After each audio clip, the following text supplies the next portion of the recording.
Hello আসসালামু আলাইকুম welcome back to my channel আনহার রান্নাঘর। আজকে আমি আপনাদেরকে তৈরি করে দেখাবো খুবই প্রয়োজনীয় একটি সস রেসিপি। দেখেই নিশ্চয়ই বুঝতে পারছেন আজকে আমি আপনাদেরকে তৈরি করে দেখাবো টমেটো সস। আর এই টমেটো সস কিভাবে সারা বছর জুড়ে সংরক্ষণ করা যায় তার প্রতিটি টিপস অ্যান্ড ট্রিক্স থাকছে আমার আজকের এই ভিডিওতে। যে কোনো স্ন্যাক্স আইটেমের টেস্ট বাড়াতে পিৎজা, পাস্তা ও নুডলসের সাথে টমেটো সসের জুড়ি নেই। টমেটোর সিজনে যখন টমেটোর দাম খুবই কম থাকে তখন আমরা এই টমেটো সসটা বানিয়ে সারা বছর সংরক্ষণ করে রাখতে পারি। যেহেতু ঘরেই খুব সহজেই তৈরি করে রাখা যায়, তাই আমাদের সবার উচিত বাইরে থেকে টমেটো সস না কিনে এভাবে খুব সহজেই বাসায় টমেটো সস তৈরি করা। এত কম দামে টমেটো যখন কিনতে পাওয়া যায় তখন কেন আমরা বাজার থেকে বেশি দাম দিয়ে টমেটো সস কিনতে যাব? আর সেটা যেমন হবে দাম বেশি তেমন সেটা স্বাস্থ্যকরও হবে না। তাই আমরা অর্গানিক পদ্ধতিতে কিভাবে বাসাতেই টমেটো সস তৈরি করতে পারি সেই রেসিপিটি থাকছে আমার আজকের এই ভিডিওতে। তো টমেটো সস তৈরি করার জন্য আমি এখানে নিয়ে নিয়েছি পাকা 2 কেজি টমেটো। তো এখানে খেয়াল রাখতে হবে টমেটোর কালার যত ভালো হবে টমেটো সসের কালারও তত ভালো হবে। তো এখন আমি সবগুলো টমেটো ভালো করে ধুয়ে পরিষ্কার করে নিয়েছি। এখন আমি সব টমেটোগুলো কেটে ছোট ছোট টুকরা করে নিচ্ছি। কাটার সময় টমেটোর বোটার সাদা অংশ ফেলে দিতে হবে। এখানে আমি ছোট ছোট পিস করে কেটে নিচ্ছি। টমেটো আমরা যত কম সময় সিদ্ধ করতে পারবো টমেটোর কালারটা তত বেশি ভালো থাকবে। বেশি সময় ধরে জাল করলে টমেটোর কালার নষ্ট হয়ে যাবে। তো এখন আমার সবগুলো টমেটো টুকরা করা হয়ে গেছে। এখন আমি টমেটোর বিচিগুলো ফেলে দিচ্ছি। টমেটো কাটার সময় টমেটোর বোটার সাদা অংশ এবং এই বিচিগুলো ফেলে দিতে হবে। মূলত এই টমেটোর বোটার সাদা অংশ এবং বিচিগুলোর কারণেই ফাঙ্গাস পড়ে। আর আমরা যদি এই টমেটোর বিচি সহ সিদ্ধ করি তখন ব্লেন্ড করার সময় কিছু না কিছু বিচি ভালোভাবে ব্লেন্ড হয়ে যাবে। সেক্ষেত্রে টমেটো পিউরির সাথে সেই বিচিটা মিক্সড হয়ে যাবে আর খুব সহজেই এটা ফাঙ্গাস পড়ে নষ্ট হয়ে যাবে। তাই দীর্ঘদিন যদি আমরা টমেটো সস সংরক্ষণ করতে চাই বিচি ফেলে দিতে হবে। তো আমি আস্তে আস্তে সবগুলো টমেটোর বিচি এভাবে করে ফেলে দিচ্ছি। এই যে আমার সবগুলো বিচি ফেলে দেওয়া হয়ে গেছে। এখন টমেটোগুলো সিদ্ধ করার জন্য আমরা এটা একটা পাতিলে দিয়ে দিচ্ছি।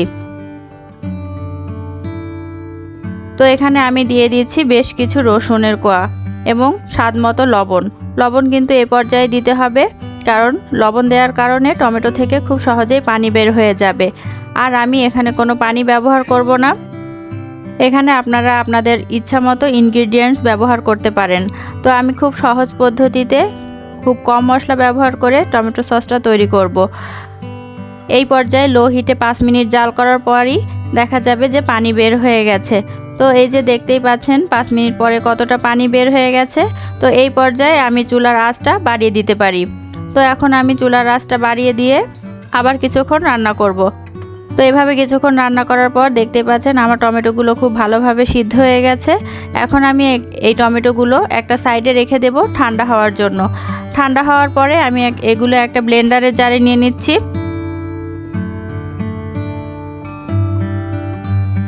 তো এখন আমি এই টমেটোগুলো ভালো করে ব্লেন্ড করে নেব। এই যে আমার টমেটোগুলো ব্লেন্ড করা হয়ে গেছে। এখন আমি একটা চালনির সাহায্যে এই পিউরিগুলো চেলে নিচ্ছি।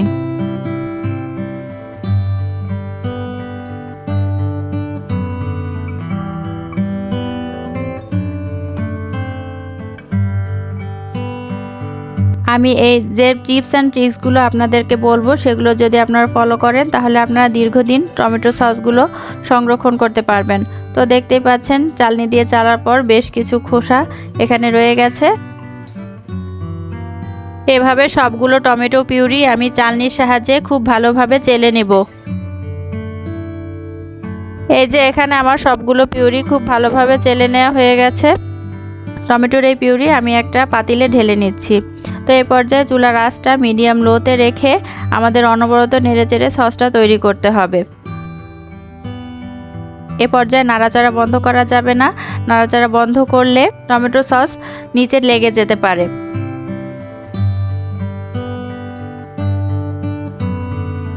টমেটো সস তৈরির এই পর্যায়ে আমি দিয়ে দিচ্ছি 1 টেবিল চামচ লাল মরিচের গুঁড়া এবং হাফ কাপ চিনি।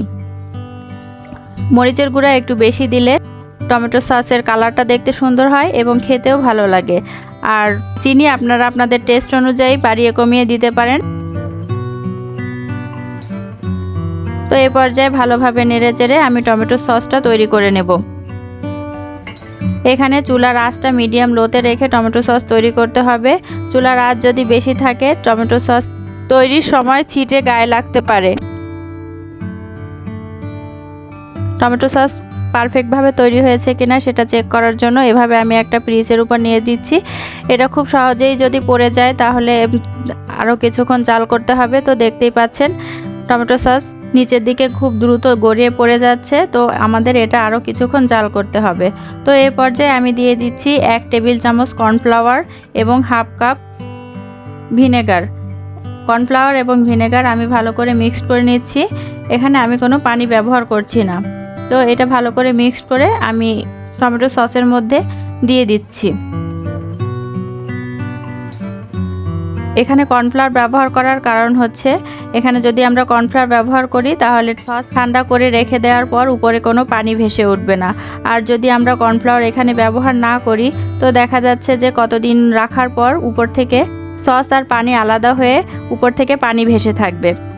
তো এই পর্যায়ে আমি বেশ কিছুক্ষণ নাড়াচাড়া করার পর আমার টমেটো সসটা তৈরি হয়ে যাবে। যেহেতু আমি এখানে কোনো পানি ইউজ করিনি তাই আমার টমেটো সস তৈরি করতে খুব বেশি সময় লাগবে না।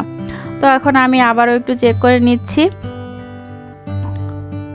তো দেখতেই পাচ্ছেন এখন ফ্রিজে নেওয়ার পর খুব দ্রুত গড়িয়ে পড়ছে না, তার মানে আমার টমেটো সস তৈরি করা হয়ে গেছে।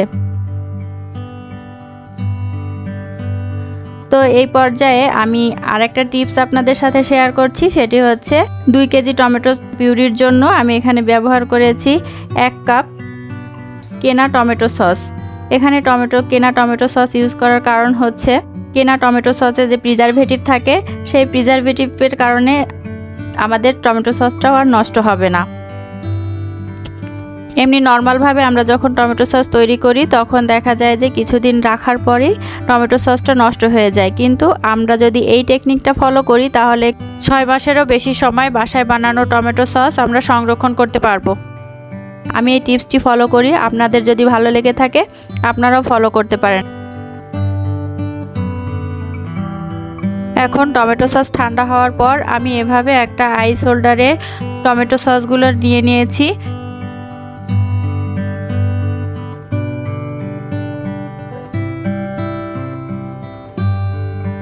এবং এগুলো জমাট বাঁধার পর আমি এভাবে আলাদা করে একটা বাটিতে রেখে দিচ্ছি। এভাবে রেখে দেওয়ার সুবিধা হচ্ছে আমার যখন কোনো রান্নায় টমেটো সস লাগবে তখন এখান থেকে 1-2টা টুকরা বের করে ব্যবহার করলেই হয়ে যাবে। সেক্ষেত্রে সবগুলো সস একসাথে বের করা লাগবে না। তো আমি এভাবে সারা বছর জুড়ে টমেটো সস সংরক্ষণ করি এবং বিভিন্ন রান্নার কাজে ব্যবহার করি। আপনারাও এই টেকনিকটা ফলো করতে পারেন। চিকেন ফ্রাই বা যে কোনো রান্নার ক্ষেত্রে যখন আমাদের অল্প পরিমাণে লাগে তখন এখান থেকে 1-2 টুকরা বের করে নিয়ে রান্না করলেই হয়ে যাবে।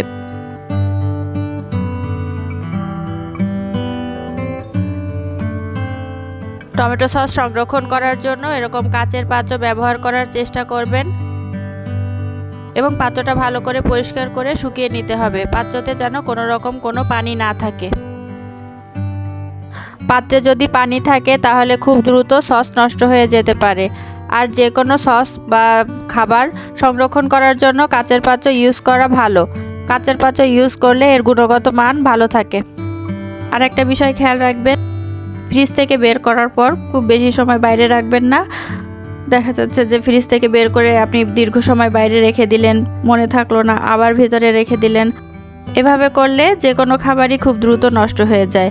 তাই ফ্রিজে রাখলে সেটা বের করে ব্যবহার করার সাথে সাথেই আবার ফ্রিজে তুলে রাখার চেষ্টা করবেন। তাহলে দেখবেন দীর্ঘদিন পর্যন্ত আপনি বাসায় তৈরি করা টমেটো সস ব্যবহার করে খেতে পারবেন।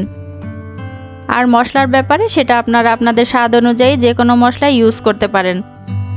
আমি চেষ্টা করেছি আমি যেভাবে সারা বছর জুড়ে টমেটো সস সংরক্ষণ করি আপনাদের সাথেও সেটা শেয়ার করার জন্য। আমাকে অনেকেই ব্যক্তিগতভাবে প্রশ্ন করে যে টমেটো সস ভালো থাকে না, তো আমি তাদেরকে এভাবেই রিকমেন্ড করি। তো আজকে আপনাদের সাথেও শেয়ার করলাম। তো আপনাদের যদি ভালো লেগে থাকে তাহলে আমাদের ফেসবুক পেজ ফলো এবং ইউটিউব চ্যানেল সাবস্ক্রাইব করে আমাদের সাথেই থাকবেন। আর রেসিপিটি যদি ভালো লেগে থাকে তাহলে লাইক এবং কমেন্ট করবেন, কারণ আপনাদের লাইক এবং কমেন্ট আমাকে অনেক বেশি উৎসাহ দেয়। তো সবাই ভালো থাকবেন। আল্লাহ হাফেজ।